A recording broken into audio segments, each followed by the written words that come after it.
Okay, so today is Champions League night for Real Madrid and it's against Chelsea. And, well, it's been a tough season for Chelsea. And, it's they've really struggled in the Premier League this season, 11th. So I'm joined with Jabari today. How are you, my friend?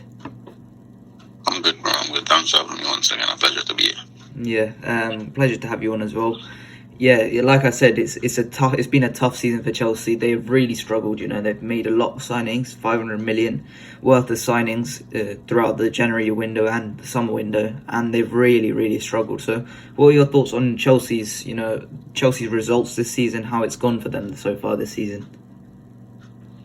Yeah, they've had three managers already, which is completely unorthodox in this footballing world, because no team goes through three managers and gets worse consecutively after each one.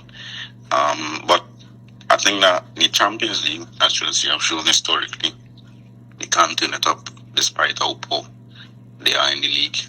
They finished mid-table under Mourinho already, and they went on to win it. So it's not new for Chelsea to turn up in the Champions League, but the league form has been completely shocking, and it's a surprise because of all the investment that they had in the summer and in January. So it's very poor that they are here. Yeah. So yeah, 100%. I mean, they shouldn't be here. They shouldn't be 11th in the Premier League. They should not be that low down, considering how many signings. But there is a very clear hole in how Chelsea play. So let's talk about Chelsea, because in terms of their personnel, they've got some very good players. Like, you look at their team, they've got some very good individuals. However, the problem has been, although they can defend pretty well, their defenders are not struggling so far this season. Their defense is actually quite decent. The problem is going forward, and the attackers. There's a lot of side passing. There's a lot of passing hit to the left, passing to the right, but there's no real verticality about their play. There's no real determination to get forward. There's no real chance creation in their team, and once they get that chance, once those chances are being created, someone like Kai Havertz is absolutely just messing up all those chances. And Joao Felix has never been that type of guy to put away all those chances. I've been disappointed with Raheem Sterling so far this season. Someone who you'd expect to score some goals. They've really struggled. And so you look at their attack, that's where they've been really struggling. So what are your thoughts on Chelsea's attack so far this season? Yeah, I echo everything that you said. I think that defensively they've been okay. They've been good, actually, defensively. I think that they have more. They've conceded less goals than Arsenal in the league so far this season, which means that they've been collectively as a unit defensively at least good. But offensively they've been poor. The attack hasn't clicked. I think that the midfield and attack still needs to build that chemistry, and the attackers within themselves need to build that chemistry. But the thing about attackers is that on a one-off game, sometimes the attack can just click. They can get an early goal, they can nick an early goal, and then the counter-attacks are flowed from there, because counter-attacking is really not tactically, but it comes down to the individuals and how they gel together, how they communicate on the pitch. So on a one-off game, it's not impossible for them to show the quality, and let's hope that it isn't tonight. So we need to be cautious of that as well. Yeah, I mean, you look at their individuals, none of them are bad players. Raheem Sterling has had 20-goal seasons before. Joao Felix has been one of the best talents in the world. Kai Havertz was one of the best talents in the world. Mason Mount had some fantastic seasons in the past. None of these players are bad players. It's just they're not clicking together. They're not working well together, and it does feel a bit. It just doesn't. It feels like everything's culminated at the wrong time for Chelsea, where it's all their players are playing badly, all their attackers are playing badly when they don't need them to, and that's what's happened really so far this season. And this hasn't been a great season for Chelsea, but this is a competition that they have liked over the last few years. They have done well with Thomas Tuchel especially, and they can definitely turn up, because like you said, individuals, they can turn up when they want to. And in this game, I believe that Chelsea could definitely cause a problem. You look at the Liverpool game, although it ended out pretty poorly for them, they went straight into that match, full intensity, kept going into that match, kept going into Real Madrid, and they got two early goals. The way they held that lead, it was a different story, but there is definitely an ability for a struggling side to just turn it on, especially with the quality of Chelsea Football Club. So let me run you through their expected lineups, which is Kepa in goal, right back Reece James, centre backs Fofana and Thiago Silva, left back Chilwell, the midfield three of Enzo, Kante and Kovacic, and then the front three of Raheem Sterling, Joao Felix and Kai Havertz. Now, there is a bit of doubts about the fitness of Thiago Silva, N'Golo Kante and Mason Mount. But those three, I think, are fantastic players, and they can definitely cause us some problems, especially one who has definitely caused us some problems in the past. 2 years ago, if you remember, N'Golo Kante absolutely ran the show in the midfield and really dominated that team, and that was the main reason why we went out 2 years ago at the semi-final stage. So what problems do you reckon N'Golo Kante can cause us? All sorts of problems Kante can cause us, as we've seen already in the past. He always seems to turn up in the big games, even against Liverpool. Just returning from injury, he was quality. The quality that he brings off the ball, winning back the ball, thrusting it forward, and as well, he's a good player. You know, he's a very good player. People seem to underrate his technical ability, but for me, he's a top-class technical player as well. He could pass the ball, he could drive with the ball. I mean, shooting maybe is not his best attribute, but he can't score blinder when he wants. But I think Kante can cause us problems coming into this game. Yeah, 100%. And, he's definitely one that we have struggled against in the past, especially Toni Kroos and Modric. In terms of their defence as well, you've seen Thiago Silva. He's been out for a few weeks now, and there is doubts about his fitness. So if he won't play, it will be the Koulibaly instead who takes his place, like he has done for the last few weeks. I mean, that is a serious drop off, isn't it? Thiago Silva to Koulibaly, and Koulibaly has been a quality centre back for the last few years, but it feels like he's dropped off a cliff because physically he's just not. He doesn't look great. Athletically he doesn't look great, and on the ball he looks uncomfortable every time he plays.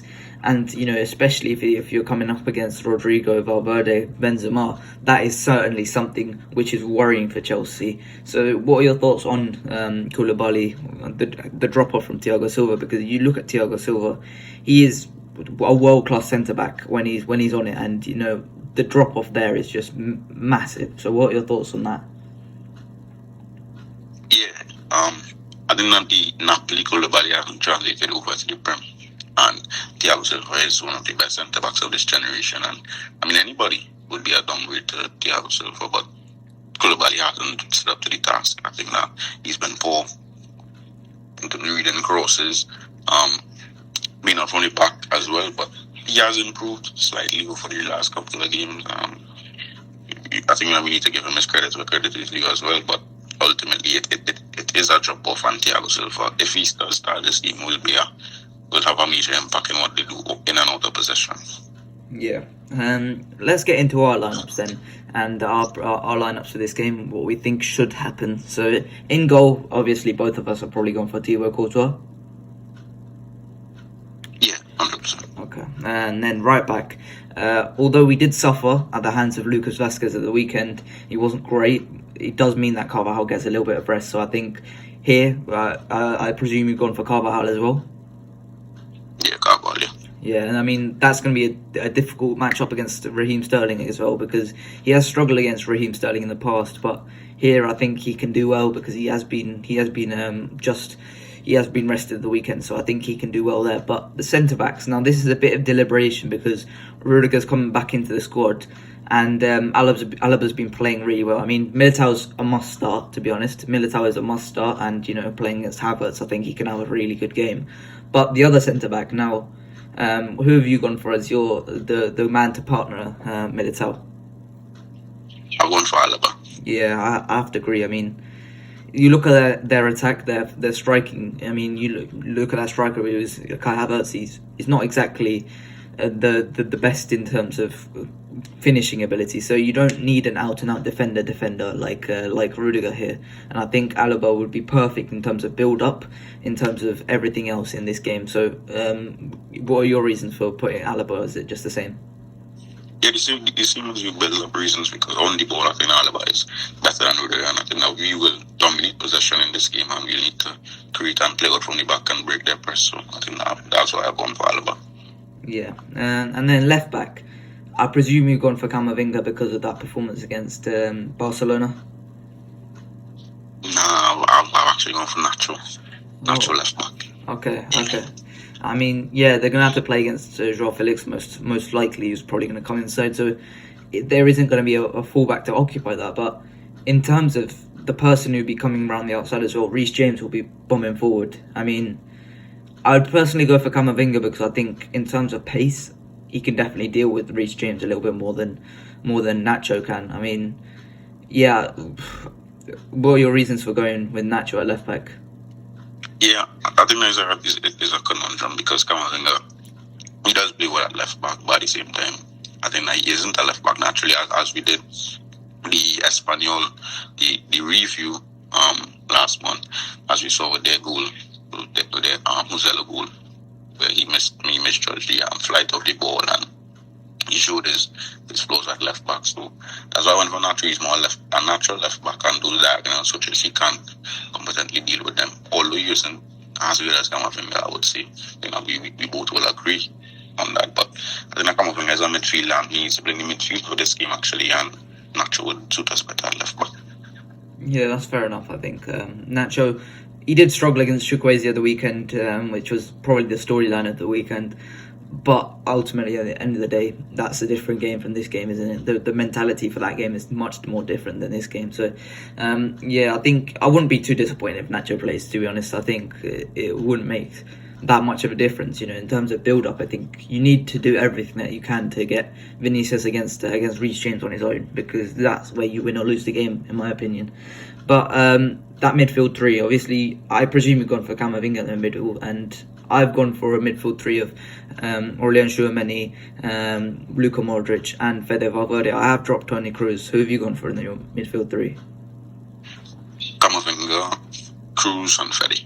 I've dropped Modric. Okay, yeah, I mean, I'll talk about mine first. I mean, I dropped Toni Kroos because I think in this game, I think Fede's must start in every game, to be honest.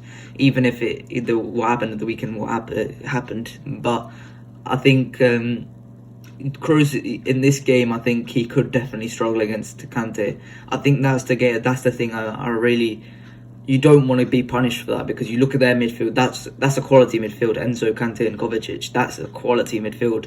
They're part of the trio. I mean, those three. Enzo can pass it really well. Kante can win the ball back really well, and Kovacic can dribble it really well. I mean, that is a complete midfield three, and you don't want to be exposed for that defensively. And I think that's where Toni Kroos could be exposed. I think Tchouameni here would be really nice to have. I think he would be a very good player to have, but. I think, to be totally honest, I think that's why I've gone for Kroos. That's why I've gone for Modric instead of Kroos. But why have you dropped Modric instead? Yeah, I mean, that's a fair reason picking Modric instead of Kroos. But I think that on the ball, what Kroos will offer in terms of possession and controlling the game as well, there's my immediate reason for picking him, because as we've seen against Villarreal, we lacked any sort of control in the first half, and in the second half, nobody put the foot on the ball. And even Modric came on for me, we had more control, but it's still not to the impact that Toni Kroos would have given us. So I think that we need control in this game, because Chelsea will look to turn into whatever basketball game, which means that we go back and forth, attack, defend, and I don't want that personally, because I think that's always dangerous. So for me, I want control in this game, and I think that Kroos with Camavinga offers that control, and Camavinga offers the defensive solidity as well.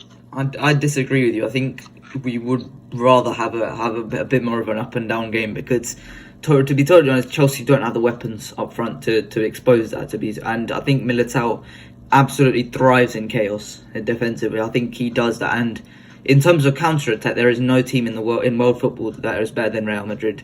And if we are engaging that to sort of game where it's end to end, I think Chelsea just don't have the players in defence to deal with that either, because Reece James will probably be going forward, Chilwell will probably be going forward, and then you're looking at possibly Vinicius, Benzema, and Rodrygo up against Fofana and Koulibaly, and that is a very, very favourable attack compared to Real Madrid. I mean, it's just, for me, I think it would be better off if we tried to make this uncomfortable as anything for Chelsea, instead of just passing it around and trying to make this more of a, how to say it, more comfortable for us, more just slow passing, because that's how Chelsea have been playing so far this season. And although that hasn't gone well for them, they don't have the players in attack who are quick and able to take advantage of any sort of like counter, any sort of end-to-end football, to be totally honest. So for me, that's why I think.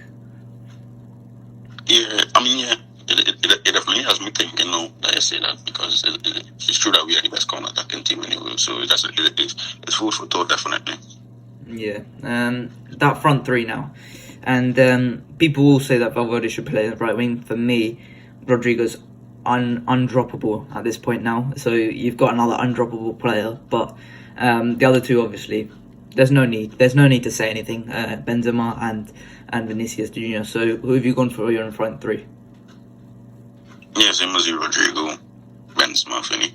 Yeah, I mean, we've got to talk about that Vinicius versus Reece James partner, that matchup, because that is win or lose for both teams, to be totally honest. Because if Vinicius has a good game, then it's probably Chelsea done. But if Reece James has a good game, then they have a chance. And Reece James is on a yellow card suspension. That's the key one for me. I think Reece James and Thiago Silva are both on yellow card suspensions. So you've got to do your everything to try and get Vinicius isolated with Reece James, because anything you can do to try and get Reece James that yellow card, it has to be done. And that goes down to that's one of the reasons why I've gone for Camavinga at left back, because you need that help to try and get Vinicius versus Reece James, and then you need to get Rodrygo on the right side, so that there is a little bit more attention on the left back, so that the defenders slightly shift towards the centre, as opposed to 2-on-1. Then Reece James knows he's got cover on the right hand side. So for me, I think that is the main reason. You've got to absolutely isolate those two, because Vinicius, that's more for the benefit of the second leg. I mean, in terms of just the quality of Vinicius, you need to isolate them, because Vinicius 1v1 against any defender in the world, it's likely to be going in the favour of Vinicius Junior. So what are your thoughts on Vinicius versus Reece James? Yeah, it's a key battle. I think that both players respect each other immensely. We see it on social media where they speak out each other highly, and we respect each other overall. But on the football pitch, Vini needs to win this battle today. As simple as he needs to get booked as well. And interestingly, against Villarreal, I saw Vini coming in field more often. Well, not more often, but more times than usual, I should say. Because normally, usually stays on the touchline, or goes in the half space. Perhaps I saw him come chopping deep, finding Ceballos on the overlap, finding Nacho on the overlap. So he could possibly get one of the midfielders. But I think that Enzo is on a yellow card suspension as well. So he could probably operate in those zones and see if he could win some fouls and get them booked as well. But Vinicius regime is always an interesting battle, and let's see how it plans out today. Yeah, Vini struggled against Reece James last year in the second leg. Apart from that last attack for Benzema, where he obviously got the goal that won us the game. Apart from that, Vini did struggle, to be totally honest, against Reece James. However, this last week has been so big for Vinicius, beating all the players that he normally struggles against, in terms of Juan Foyth and in terms of Ronaldo Rojo as well. Those are two players who he normally absolutely has a torrid time against, because them two know how to get in his head, know how to just whack him out of the game, try and kick him and foul him, and then if Vini does beat them, there's cover behind them. They know that. So it's been a great time for Vinicius Junior in terms of beating the players that he normally struggles against. And this is not a time you want to be playing Vinicius Junior, because he is on form right now. This is the best form we've seen him in so far this season. And I am really excited to watch him once again today, because I reckon this could be a very good performance against Reece James. So what are your thoughts on that? What are your thoughts on Vinny's form right now? Best player in our team right now. One of the best players in world football, because what he does on the football pitch, what he does to wing back, what he does to even midfielder, centre back sometimes is something that we only see from Vini in today's game in terms of 1v1 dribbling. Well, mostly from Vini. I think that has some of the good 1v1 players, but Vini is the best from the 1v1, and he's been immense. And he's working on his crossing as well, which is something I've always been a critic of him. I'm not impressed with his crossing ability, but he has been working on it, in fairness to him, and he's been improving overall. We've seen him come against 4-2 usually. Gets the better of him when we play Villarreal, and he absolutely cooked him for the entire game. Araujo, we know what went on with Araujo in the Clasico, and he's overcoming many barriers, the barriers that held him back over the years, and I'm glad to see him thriving now in this type of form. Yeah, it's great to see Vinicius in this form, and this is dangerous for any team in the world to have Vinicius in this form. So, he's obviously on form right now, and Reece James is hopefully not going to have a good time today in the Bernabeu. So let's talk about that Benzema, because so far it did look more of a resting game for him against Villarreal. It just looked like he was just not really committing himself in that game because he just wanted to rest up, and fair enough. I mean, you can't really say much about that. You got to say fair enough, but hat-trick against Valladolid, hat-trick against Barcelona, hat-trick against Chelsea, hopefully. I mean, same period last year where he got that hat-trick against Chelsea at Stamford Bridge. And I think it could definitely happen again. This is a worse Chelsea team with probably a worse defence, and definitely a more isolated defence. I think he could have a fun game today, Karim Benzema. He's on form, and I think those two defenders aren't exactly well equipped. Thiago Silva's a really smart defender, so maybe he can get the better of him. But right now, Benzema is dangerous. So, what are your thoughts on Benzema versus his Chelsea team? Yeah, Benzema, I think he looked decent. Well, not decent against Villarreal, but he was poor. I think that we have to see that. He was poor in the Villarreal game. But I think that he was resting as well. I think that mentally he knew that he gave himself a bit of a breathing room to be able to perform to his highest capacity in this game. And I think that he will. But he hasn't been fantastic this season, as we know, but statistically, he's still been up there with the best strikers in the world, and we're looking forward to seeing his performance this game, because I think that he is a big game player, and he usually turns up in the big games. So for me, he will turn up tonight, and you get a couple of goals and maybe some assists as well. Yeah. Now, in terms of these games, you've got to look to get every advantage that you can. Jose Mourinho is a master of that, but in terms of this Chelsea team, there is a weakness in that defence that I've really spotted over these last few games, and a lot of people have spotted, is that Kepa can't really save the long shots. Kepa does struggle with good long shots, and I'm not one to really rely on long shots, but this Real Madrid team is very good. Some players in this Real Madrid team are very good at long shots. Valverde can hit one, and I haven't seen him hit one in a long time. It feels like Toni Kroos is, when he takes a long shot, it's like a pass into the bottom corners or into the top corner. And then Modric can hit one. Camavinga can definitely hit some. You look at Asensio. I think Asensio has to be first one off the bench, to be totally honest. If we need to score a goal or two, I think Asensio has to be first one off the bench, because in this game, I think that Asensio could definitely get a goal from a long shot. And, Rudiger can hit a long shot. We've seen Rudiger score for Chelsea. And I think this could be something which maybe Carlo Ancelotti doesn't pick up on, but it's certainly something that, Kepa does struggle with. And I do like Kepa. I think Kepa does get unfairly criticised, but I think Kepa does struggle with the long shots, to be totally honest, and I think this is something that we can definitely take advantage of. So, what are your thoughts on that? Yeah, it's definitely a weapon that we have, because we in training we always finish with the long shots, and we scored a couple this season as well, Freddie. We already haven't scored one in a while, as you said, but we are known as a team to usually take the long shot, even under Zidane. Is to take the long shots, practice it. So it's always a weapon that we've had. And it can definitely be used this game, because Kepa, he isn't good at long shots. Although I think that he is a decent keeper. He was a decent keeper at Athletic Club, but he hasn't been good at Chelsea. But he doesn't deal with long shots well, so we need to utilise that and take some. Yeah. In terms of, there's one man who I think Chelsea, I really like Chelsea, and that's Enzo Fernandez. I think he is right now, maybe not exactly on top form, but he is one of Chelsea's better players, and we have to find a way to restrict his play, because he is the one that does dictate the play for Chelsea. And if we find a way to pin someone against Enzo Fernandez, I think that's the way we win this game. Because if let's say Fede or Camavinga or Tchouaméni, whoever's playing in the midfield, pins up right against Enzo Fernandez, I think that is definitely somewhere where we can have some fun. Because then if Enzo doesn't get the ball, if Enzo doesn't really do much with the ball, then I don't think Chelsea have a chance, to be totally honest. Because there is, you can rely on maybe Kovacic advancing the ball from deep. You can rely on Kante, but there is no way of passing the ball from deep without Enzo Fernandez. So, what are your thoughts on how to restrict Enzo Fernandez at the ball? Because I think he is definitely one player who's definitely their best player, to be, in my opinion.